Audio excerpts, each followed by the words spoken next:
Bom, o jogo do capitão. Tive uma ótima experiência com meus filhos quando eles tinham, respectivamente, 3, 4 e 7 anos de idade. Naquela época, estava escrevendo um livro para professores sobre como criar escolas em harmonia com princípios da comunicação não violenta, em consonância com valores de respeito mútuo entre professores e alunos. Escolas que fomentassem autonomia e interdependência. Isso é um tema legal, hein, para levar para a pedagogia, hein, gente? Quem é da área, levanta a mão aí, porque, olha... Enfim, vou seguir aqui. Como parte da minha pesquisa para mostrar essas escolas, queria aprender mais sobre que espécie de escolas as crianças estão aptas a fazer em cada idade. E como delegá-las a elas a fim de melhor desenvolverem a habilidade de tomar decisões na vida. Olha, essa é a escola que eu quero. Na época, me pareceu que uma brincadeira com meus filhos seria uma boa maneira de aprender mais sobre isso. E chamamos essa atividade de jogo do capitão. A cada dia eu escolhia uma das crianças para ser o capitão. A criança por vez, eu delegava ao capitão, uma criança por vez, eu delegava ao capitão várias decisões que normalmente eram minhas. E ele tinha que decidir por mim. Mas não transferia à criança uma decisão a não ser que eu tivesse pronto de viver com a sua escolha. Esse aqui é o cadre que a François Adolto diz. Você vai falar sim, mas você escolhe, né? Você pode escolher o que está aqui nessa caixinha. O Dia do Sim. Já assistiu o filme Dia do Sim? Sim. Não, eu falo que esse poder de escolha, né? Enfim, eu tenho uma frase do poder de escolha que eu digo: você quer escovar os dentes antes ou depois de colocar o pijama?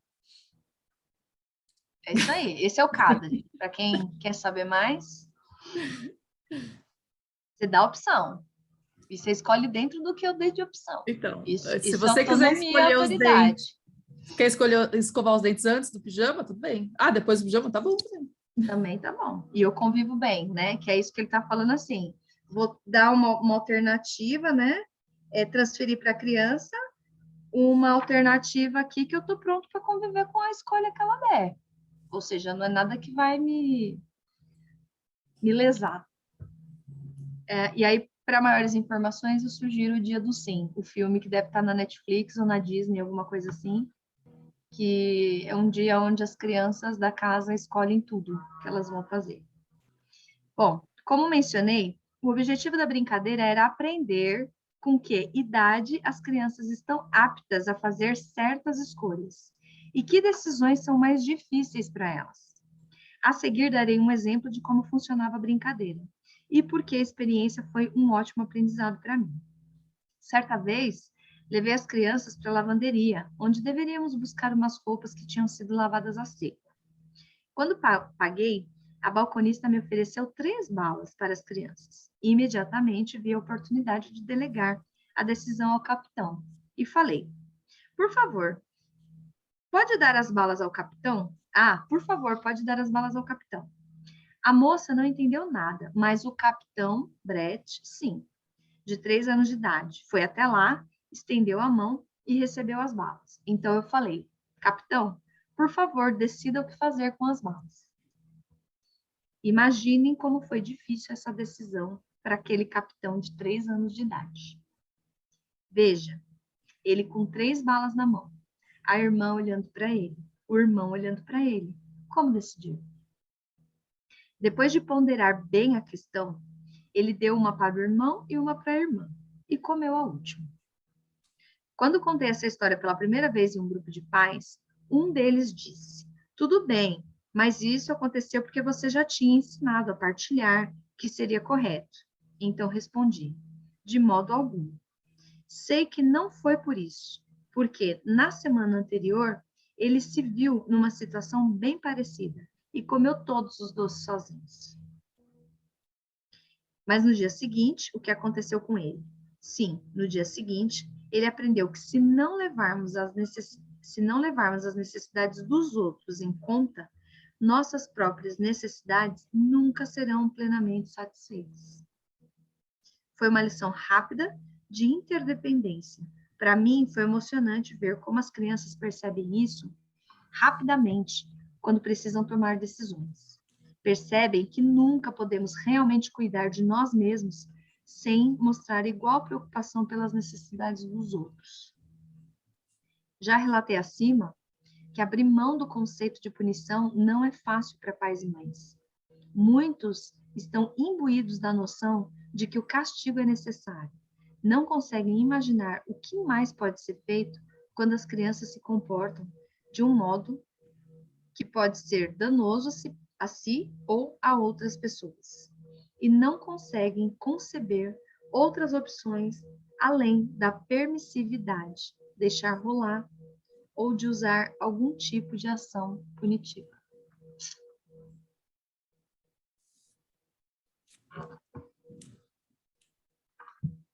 Muito bom.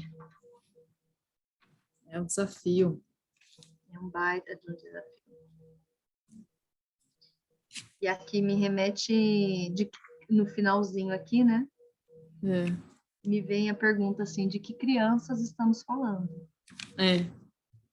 Porque quantas vezes nós adultos não estamos indo para esse lado de se punir ou de ser permissivo demais? Exatamente. Ai, ai. Bora lá, Má, para a parte que eu mais gosto. Esse capítulo tem que ser seu também. Uso de força.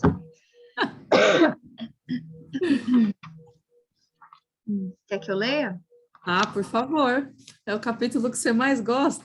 Como que vai deixar passar? Não, não é nem o capítulo, porque o capítulo em si eu não li, mas é o tema, né, que eu mais conheço da comunicação não violenta. Bom, é necessário a gente compreender essa força, né? Que talvez ela venha diferente dos padrões que nós estamos habituadas também. Sim. Habituadas, né? Não que seja natural. Não que seja natural, exato. Vamos lá, então. Uso de força. Considerei muito importante transmitir àqueles pais e mães o conceito do uso protetivo da força. Gente, anota aí, que isso aqui é o que me salva. Nas minhas conversas com a Marisa, eu estou usando, como é que é? Eu estou no uso protetivo da força.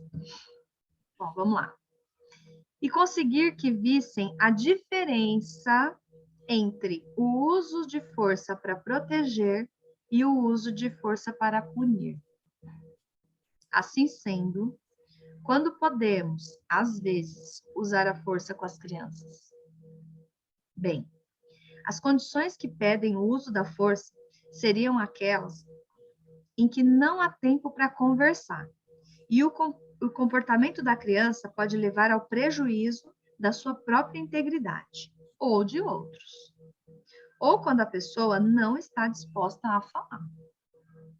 Portanto, se a pessoa não quer falar, ou se não há tempo para conversar, e nesse meio tempo ela está se comportando de modo conflitante com nossas necessidades, como a de proteger as pessoas, poderíamos usar a força. Mas agora é preciso ver a diferença entre o uso protetivo e o uso punitivo. Esses dois modos de usar a força diferem em vários pontos. Um deles é a maneira de pensar da pessoa que usa a força. No uso punitivo da força, quem a utiliza formou um julgamento moralista sobre a outra pessoa.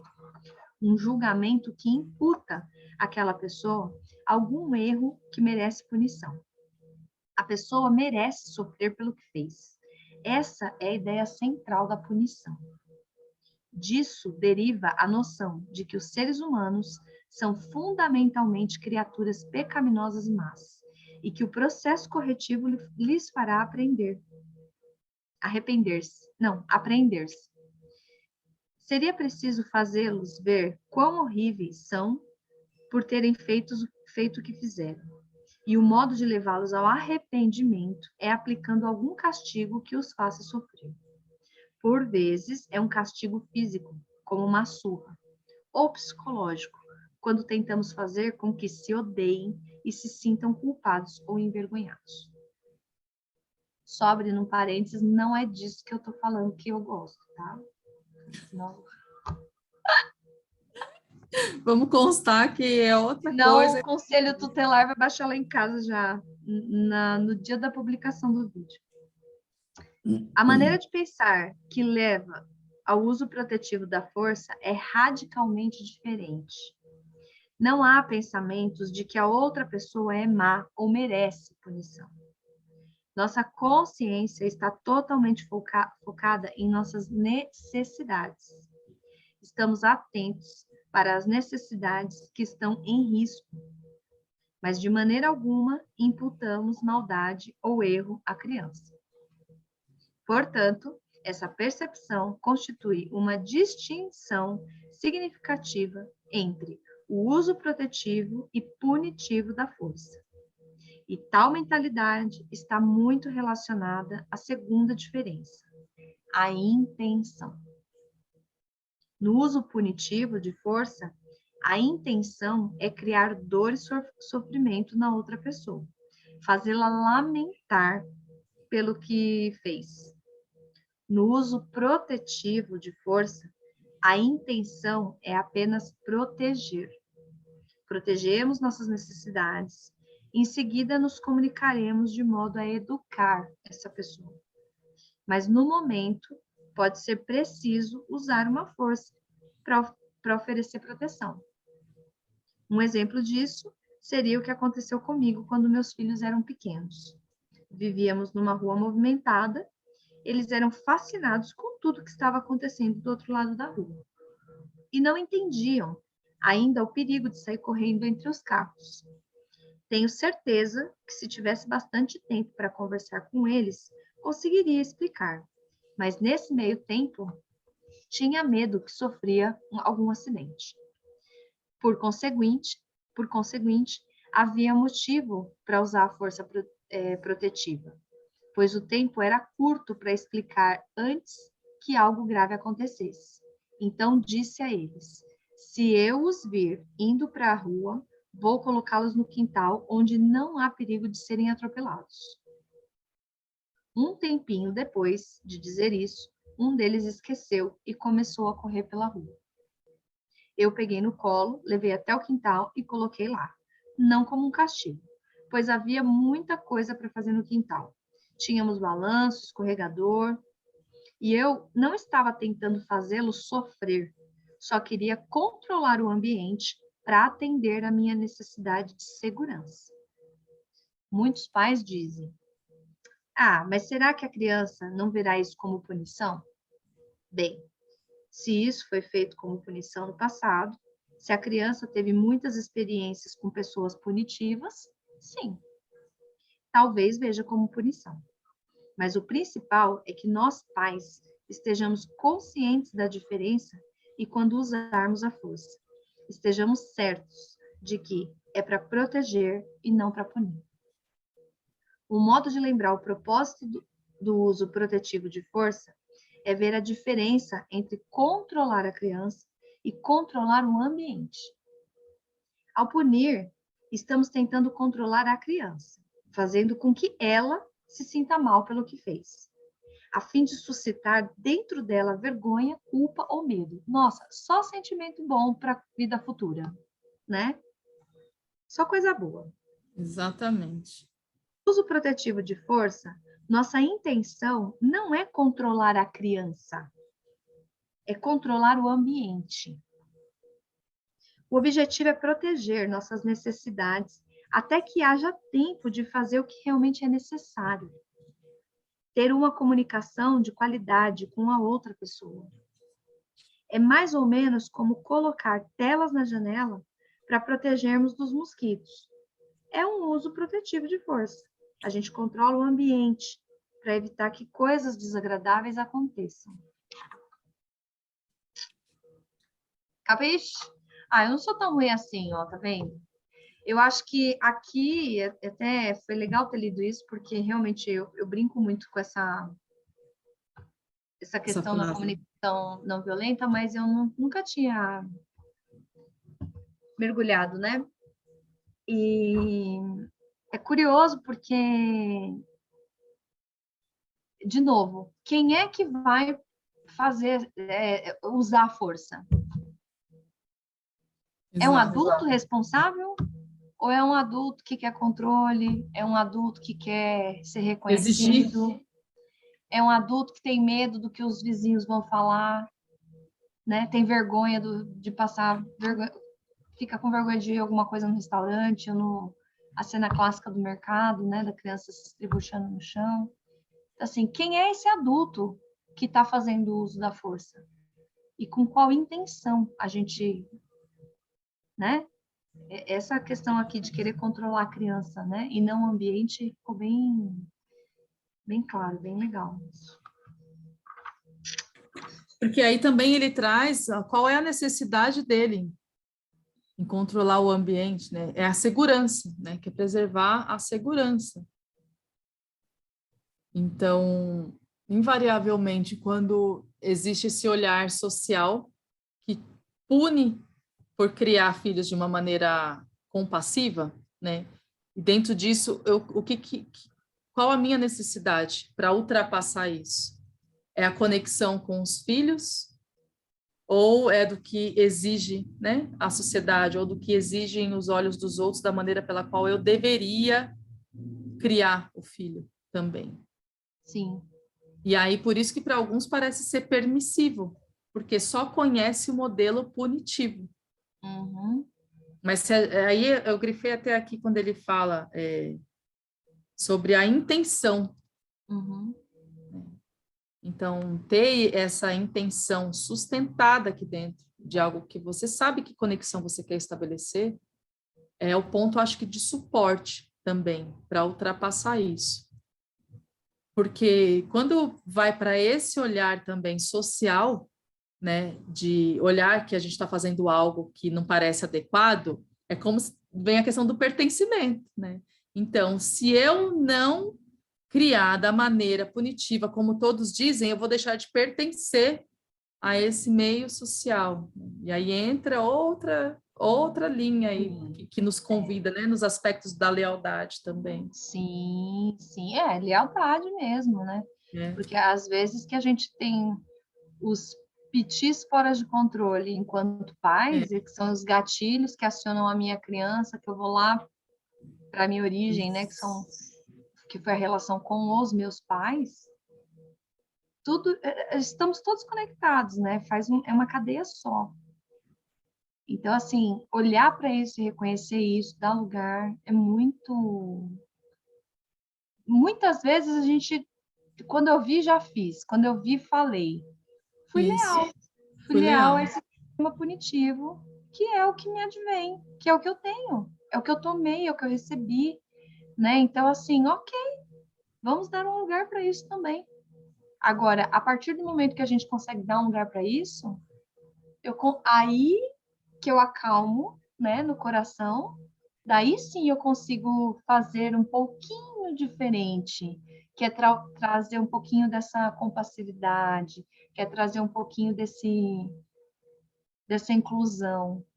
Uhum. Agora, quando eu só tô lá no julgamento comigo não foi assim, comigo não era assim, a gente só repete, repete, repete, repete, e isso a gente já sabe aí de outras matérias que não tem força, que não É, traz saúde para o sistema, né? Que não traz, sim. só repete. Então, é muito curioso. E tem uma frase aqui, né, que ele traz assim, mas será que a criança não vai ver isso como punição? Né? Delimitar alguma Ah, questão sim. assim. Será que a criança não vai ver como punição? Olha, com certeza, porque a primeira coisa que eu acho que a gente tinha que aprender no momento em que a gente está em transição de carreira, né, deixando de ser single para ser pai, mãe, é entender que faz parte, a gente vai errar, ponto. Então, assim, a primeira grande matéria da maternidade é lidar com o fato de que não importa o que eu faça, vai causar trauma, vai ter conflito e vai trazer problema. Pronto. É dizer sim para isso. E talvez esteja aí a maior dificuldade nossa, né? Sim. De aceitar que a gente não é perfeito. E a gente não tem obrigação de ser. E o que o outrinho ali, aquela criaturinha vai perceber da nossa reação, é a percepção dele. Independe do que eu gostaria que ele percebesse. Exatamente. E aí, no final das contas, todo mundo tá buscando fazer o seu melhor. Naquele tempo lá, que eu não tinha vez ou voz quanto criança, foi o melhor que pôde ser feito. Exatamente. Então, assim, em todas as condições, sempre todos buscam fazer o melhor que lhe é possível dentro das condições que estão vivendo ali, né? No contexto, né? É bem Sempre por aí. importante trazer o contexto, né? Não dá para trazer só fatos isolados. Ah, mas mesmo o contexto, sabe? E às vezes eu vejo uns casos, né? Vem todo com contexto, assim, a pessoa tem uma baita de uma clareza de que foi aquilo que podia ser feito naquela situação. E aí eu pergunto, e por que que ainda dói? Por que que eu ainda sofro com isso? Por que que isso me impacta? Até o contexto do que os meus pais fizeram eu consigo entender, né? Por que que ainda dói? Porque foi. Então, assim, a grande dificuldade é dizer sim. Foi assim. E dar um lugar para essa dor, né? Para esse. Ai, gente. Sim, assim é. Comunidades de apoio. Vamos Vai lá. lá. A gente saindo daqui, vamos procurar as comunidades de apoio. Eu acho, nossa, isso é sensacional, esse caminho das comunidades de apoio, porque tira um pouco a roupa da Mulher Maravilha, do Super-Homem, de tudo, Claro. e aí vamos para o apoio, que é necessário para todos, né? Sim. A criação de filhos que proponho aqui é muito diferente do modo que a maioria das pessoas cria seus filhos. É difícil contemplar opções radicalmente diversas num mundo onde a punição é tão prevalente e onde há grande chance de sermos mal interpretados se não usarmos punição e outras formas coercitivas de comportamento. Por isso, ajuda muito fazer parte de uma comunidade de apoio que compreende o conceito de maternagem e paternagem do qual estou falando. Ali encontramos o suporte para prosseguir num mundo que muitas vezes não dá incentivo a esse estilo de criação. Com certeza, para mim sempre foi muito mais fácil persistir com essa metodologia da qual estou falando quando recebi a empatia de uma comunidade de apoio. Empatia necessária, pois às vezes é muito difícil ser pai ou mãe. Como é fácil recair em velhos padrões. Exatamente o que a gente estava falando aqui. Quando eu tinha a companhia de outros pais e mães que também estavam tentando se vincular a seus filhos da mesma maneira que eu, foi muito bom poder falar com eles, ouvir suas frustrações e poder falar eles das minhas. Notei que, quanto mais participava dessa comunidade, melhor conseguia adotar esse processo com meus filhos, mesmo sob condições complexas. Uma das coisas gratificantes que me aconteceu, que foi estimulante e enriquecedora, foi uma mensagem que recebi da minha filha quando era bem pequena. Era domingo de manhã, único período da semana que eu tinha para relaxar, um tempo muito precioso para mim. Nessa manhã em especial, um casal me chamou por telefone pedindo para atendê-los. O relacionamento estava em crise e eles queriam que eu trabalhasse com eles. Concordei, sem dar a devida atenção às minhas necessidades internas e ao meu ressentimento por sua intrusão no meu tempo livre. Enquanto estava com esse casal na sala, a campainha tocou. Era a polícia chegando com uma jovem para falar comigo. Eu também a atendia como terapeuta e a polícia a encontrara nos trilhos do trem. Essa era a forma dela chamar minha atenção para pedir uma consulta. Era assim, sentando nos trilhos do trem, que ela me dizia que estava sofrendo. Uau! Ela conhecia os horários dos trens melhor do que qualquer outra pessoa. Portanto, sabia que a polícia atiraria dos trilhos antes que o trem passasse. A polícia foi embora e eu fiquei com a moça chorando na cozinha e o casal na sala. Fiquei indo e vindo de lá para cá, tentando cuidar amorosamente dos dois. Enquanto fazia isso, olhando no relógio e torcendo para ainda sobrar tempo para desfrutar algum lazer pessoal, as 3 crianças começaram a brigar lá em cima. Subi as escadas aos pulos e descobri algo fascinante. Talvez escreva um trabalho científico sobre isso algum dia. O efeito da altitude no comportamento maníaco. Veja, o andar de baixo, eu era uma pessoa amorosa, cuidando daquele casal, da jovem na cozinha. Porém, no andar de cima, eu me tornei um maníaco. Uau! Salvador, né? Sai do lugar lá. Disse a ele: o que tem de errado com vocês? Será que vocês não veem que tem pessoas sofrendo lá embaixo? Já para seus quartos. Cada um voltou para o seu respectivo quarto e fechou a porta com força suficiente apenas para que eu não pudesse dizer que haviam batido a porta. Na primeira vez, eu fiquei mais bravo. Na segunda, mais ainda. Felizmente, na terceira, não sei porquê, isso me ajudou a ver a ironia da situação. Como é fácil ser amoroso com as pessoas lá embaixo.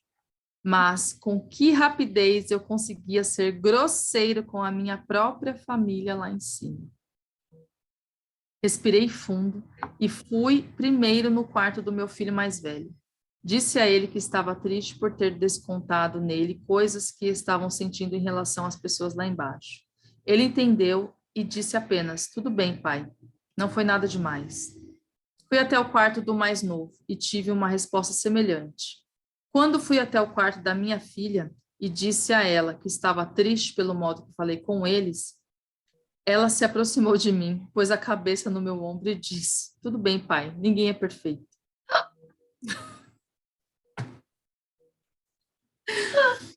Que mensagem preciosa! Sim, meus filhos apreciavam meu esforço para me relacionar com eles de modo amoroso, compassivo e empático. Que alívio perceber que eles compreendem minha humanidade e como isso também pode ser difícil. Então, para finalizar, ofereço a você este conselho reconfortante que me foi dado pela minha filha. Ninguém é perfeito. Para que se lembre que tudo vale a pena. Vale a pena fazer de modo menos do que perfeito. E a criação de filhos, evidentemente, vale muito a pena. Embora por vezes seja inevitável que o façamos de modo menos que perfeito.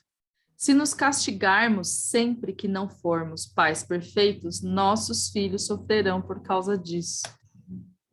Muitas vezes digo aos pais que o inferno é ter filhos e pensar que existe tal coisa como um bom pai ou boa mãe.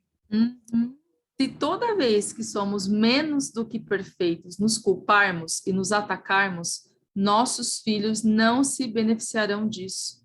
Assim, o objetivo que proponho não é sermos um pai ou mãe perfeitos, mas tornarmos-nos progressivamente menos ignorantes, aprendendo com cada ocasião em que não conseguimos dar aos nossos filhos a qualidade de compreensão que precisam, em que não conseguimos nos expressar de maneira honesta.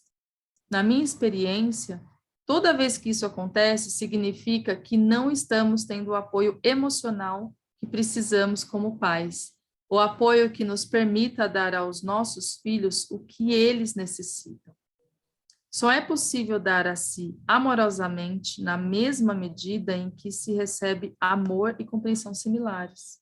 Por isso, recomendo, com toda a convicção, criar uma comunidade de apoio para nós, com amigos ou outras pessoas que nos deem a compreensão que precisamos, para conseguirmos estar presentes aos nossos filhos, de tal forma que os beneficie e também beneficie a nós.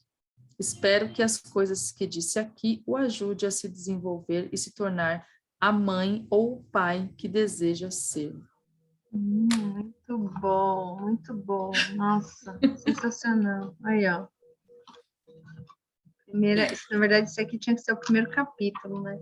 Nossa Senhora, e foi bem exatamente o que a gente trouxe sobre esse aspecto, né, de se olhar, de se compreender dentro das humanidades e saber que cada um faz o melhor. Todos Exato. fazem o melhor que pode dentro daquilo que lhe é possível no tempo que vive com a situação, né? Sabe? Ah, sensacional. Olha, pessoal, tem só um finzinho agora que fala um pouquinho sobre a comunicação não violenta, sobre o Centro de Comunicação Não Violenta e sobre o próprio autor, que é o Marshall Rosenberg. Esse trecho, né, que é mais explicativo, eu vou gravar o áudio para disponibilizar também como próximo vídeo aqui da continuidade desse nosso projeto. E agradeço muito por vocês todos terem acompanhado aqui o nosso trabalho, nossa leitura. Marisa, obrigada por essa indicação. Né? Ai, Realmente foi muito rico, bem gostoso fazer essa leitura hoje com você. sim, eu que agradeço também, né, pela sua disponibilidade e de se abrir para isso, né? Porque também sem que a gente tenha essa abertura, como que podemos ter mais consciência sobre outras formas de comportamento, né? Sobre outras formas de se comunicar. E é constante, né? É um aprendizado constante. Eu acho que enquanto houver vida, haverá esse aprendizado. Aham, exatamente. Então tá certo. Obrigada, minha querida. Um ótimo dia para você. E é isso. Até o próximo livro. Próximo Isso. livro a gente se encontra de novo. Um beijo. Obrigada, gente. Tchau, tchau. Beijo.